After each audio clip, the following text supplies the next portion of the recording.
Hi, my name's Benji B. I'm from London. My job is the best job in the universe. It involves being able to play my music that I love to as many people as I possibly can. And I do that around the world in clubs and travel all over the place. I also am in the very privileged position of being able to share my music via BBC Radio 1, which is, as you know, now heard worldwide via BBC iPlayer. So, yeah, it's the best job in the world, and I wouldn't change anything about it. My radio show is really just a representation of the music that I love. It also reflects what I do in the club as well. So some of it is more dance floor orientated, but not only that. You know, I play music to listen to as well. I play music across quite a wide variety: hip hop, soul, house, dubstep, bass music, stuff that you can't even explain, a lot of music in between. And I've been doing that for a long time now. I did a show on 1Extra, which is Radio 1's sister digital station, for about 8.5 years, since the station launched in 2002. And I was in the fortunate position where it sort of gathered a following over the years without any press or promo. It was just a really word-of-mouth thing. And I just really was playing the music that I loved and the sounds that I believed in. And over time, it seems to have kind of become a sort of sound that is recognised and appreciated worldwide. And it's been able to evolve with up-and-coming producers as well as the more established producers and more established sounds. I often have guests, and I'm in a very lucky position where now I can speak to my musical heroes. So last week I had the legendary Photek. The week before that I had Carl Craig, whose contribution to music for the last 20 years is phenomenal. I've spoken to everyone that you can think of, from Mos Def to Erykah Badu to Idris Elba to, Pharrell,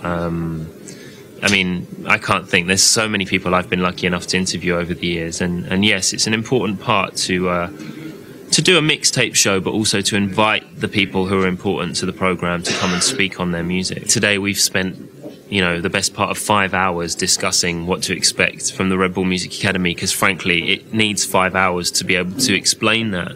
I just spoke for ages with Dave Jones about it.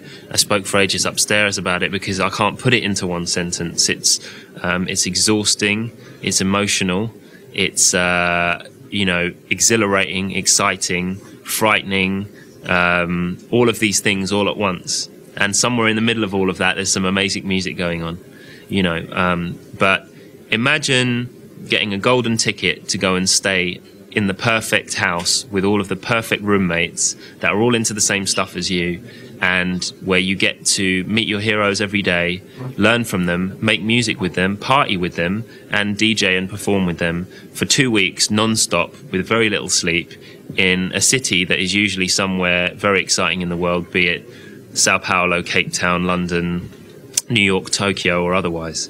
And this year, as we know, it's in Tokyo, which musically is one of the most passionate, specialist, incredible places to be in the world. As a DJ, whenever I get a call to go and play at Tokyo, I don't care what I'm doing, I'm like, clear my schedule, I'm going. So I go to Japan whenever I can. I love Japan, and music people all love Japan. And so it's a very exciting territory for the Academy to be happening in this year. Music is my life, yeah. It's like I'm very lucky in my life, because lots of people, spend their life trying to work out what it is that they love.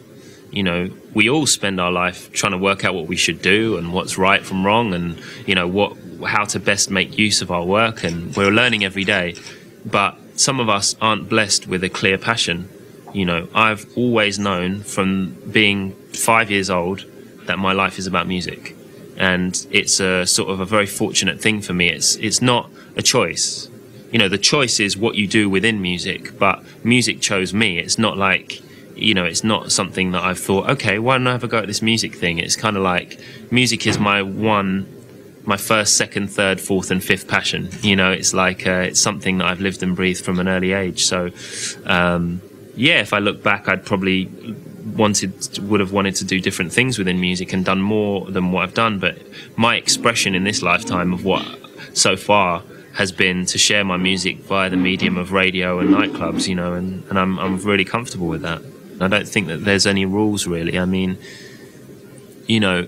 yes, I think that there's no substitute for experience, and experience counts for a lot. Once you've honed your craft in anything, whether it be DJing or producing or whatever, experience counts for a lot. You know, the University of Life production or whatever is probably more valid than any lesson you could take.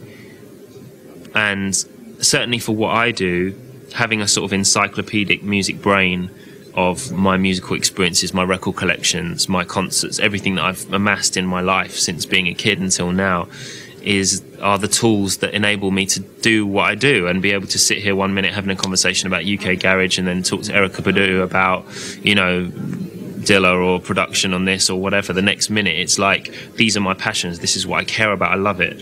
So for me, there's no substitute for those reference points. And it's also important for me to approach, but I'm a bit old school like that, you know. I don't approach anything without getting to know it and respecting it. I would never sit here for a second and pretend to be an expert on rockabilly music or, you know, rock or trance or metal or anything which is not my specialist area. You know, if I went to that area, I'd go with respect. And sometimes I think that playing music without understanding it in its context, whether it be hip-hop or garage or whatever, can be a bit misguided when you don't actually take the time to actually understand the context of some of these records and what they mean and their place. But on the flip side, completely conversely, there's also something to be said absolutely for making stuff without any kind of self-imposed notion of reference points. You know, and some of the best music comes out of people that have not spent their time listening to all of this stuff at all. You know, because some people will sit there and they'll make a tune and they'll go, oh no, that's way too much like Kenny Dope, or sounds too much like Premiere, or oh, I can't use that sample, it's played out, or whatever. And in actual fact, with this next generation that's coming through, it seems like those rules aren't even there. They just make what they're making. Like, if it sounds like something, then whatever, you know. And I think there's definitely something to be said for the flip side of making music without the weight of expectation of knowing too many reference points of what stuff sounds like. So, in short, there is no easy answer to your question. 1212, this is Benji B from London, UK. I strongly recommend that you go to the website, print out that massive application form, go through it, sweat over it a bit, think about how you're going to answer those difficult questions, and do your best to do so, because if you get accepted onto the Red Bull Music Academy, it really is an experience of a lifetime. Check it out, redbullmusicacademy.com. Peace.